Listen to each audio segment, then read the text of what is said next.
ALGORAND cryptocurrency has generally seen a slow growth trend over the past few months, with the current bearish trend having a significant impact on it. Several ALGORAND community participants have been discontented with the cryptocurrency's recent performance, citing the stagnant growth of the crypto project. However, crypto volatility is an exciting aspect of the crypto market in general, and most coins often fluctuate in market value depending on demand. Also, the token has been on an alarming downward trend, with a problematic negative return on investment today. Essentially, this means if you invested in the ALGORAND project during its inception and held your tokens to date, your initial investment value would have dropped by 74.59% as of today. The token has begun to pick up some momentum, and there is hope that the price movements will be bullish over the next few years. ALGORAND applications.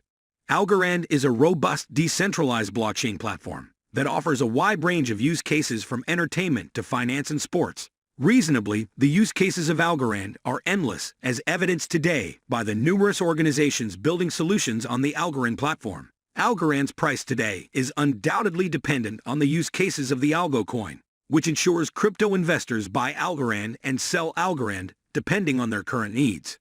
To utilize the ALGORAND network, you must pay transaction fees in algo. This has undoubtedly been one of the reasons ALGORAND's price predictions have been going up despite its previous poor performance in the market.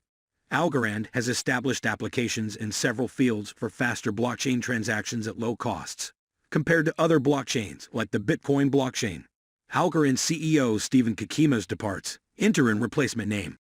The blockchain technology company appointed Sean Ford to replace Kakimos for the time being. ALGORAND has promoted Chief Operating Officer W. Sean Ford to interim CEO, effective immediately. Ford will succeed G. Stephen Kakimos, who is leaving to pursue other interests. Kakimos, who joined ALGORAND in 2018 after founding software development firm Fuse, will serve as a senior advisor to the company until mid-2023.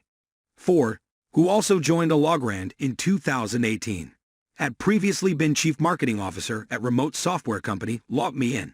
At ALGORAND, he has overseen go-to-market execution and operations. We thank Stephen for his time and dedication to ALGORAND, said company founder Silvio Micali. He has been instrumental to the initial success of our business, and we appreciate his commitment to a seamless transition. Sean is well positioned to partner with me to keep the company operations running business as usual, and to help us transition ALGORAND to our next phase of growth. ALGORAND token algo. Algo is little change, remaining down about 90% from its all-time high touched in September of last year. ALGORAND advisor says digital dollar could be lifeline, not a threat to banks. Commercial banks are calling a Fed-issued digital dollar an existential business threat, but they seem to be missing the point.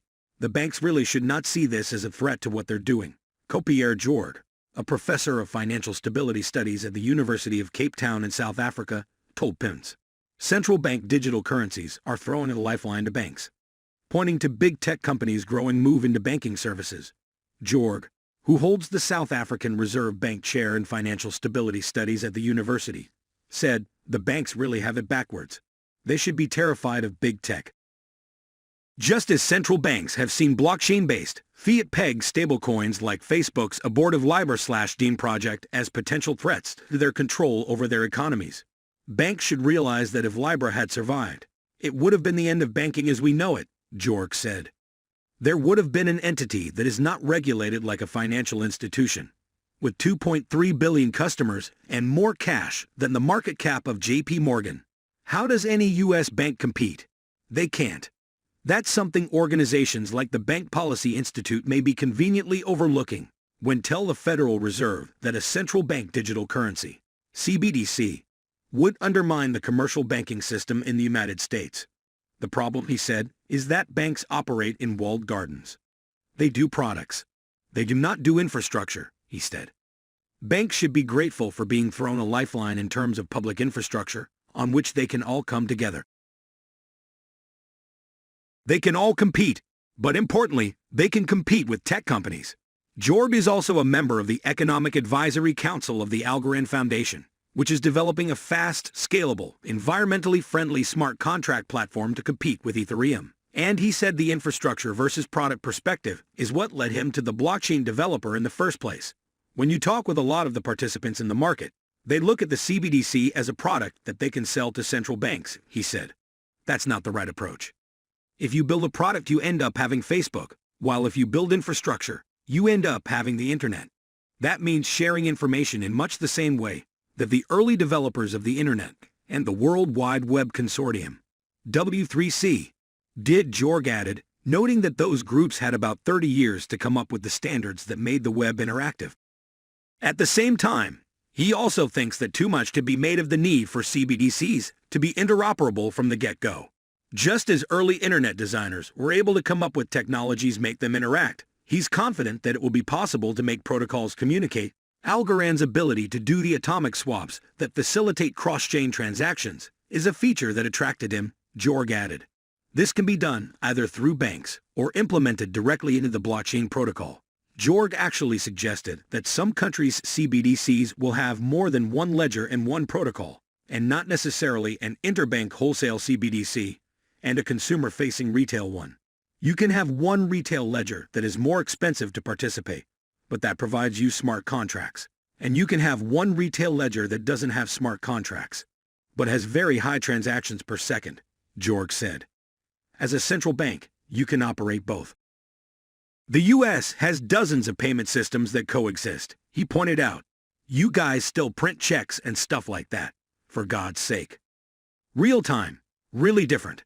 As far as blockchain, Jorg said that another unnecessary fight is one in which some in the banking community see blockchain-based CBDCs as a competitor with real-time gross settlement systems like FedWire in the US, Target2 in Europe, and SHAPS Sterling in the UK. Existing payment systems are working well, he said, adding that they are inexpensive, reliable, and have never failed as far as I know. But he added, what they don't do is facilitate some of the new innovations that we've seen from private crypto assets that require a decentralized ledger, like the tokenization of physical or digital assets. Given crypto's phenomenal growth, Jorg said, it's clear that there's potential. If you can channel this into public infrastructure, well-regulated, maintained by trusted institutions, then this new kind of infrastructure can enable the new business models that are at the heart of the digital economy, and I think that's where blockchain comes in, he said. You need a distributed ledger to make sure that there is no single point in this system where somebody can duplicate the data. And blockchain's secret superpower is that it makes data unique. As far as potential, he pointed to last iteration of payment systems that came about in the 60s and 70s, when digital payments were introduced. While the gains were mainly efficiency, Jorg said, it resulted in the emergence of more sophisticated financial products, derivatives, more sophisticated derivatives, that suddenly were possible because the technology enabled it. It is important to note that I am not a financial advisor, and the information in this video is not trading or investing advice. Now thanks for watching and see you in the next video. Until then, goodbye.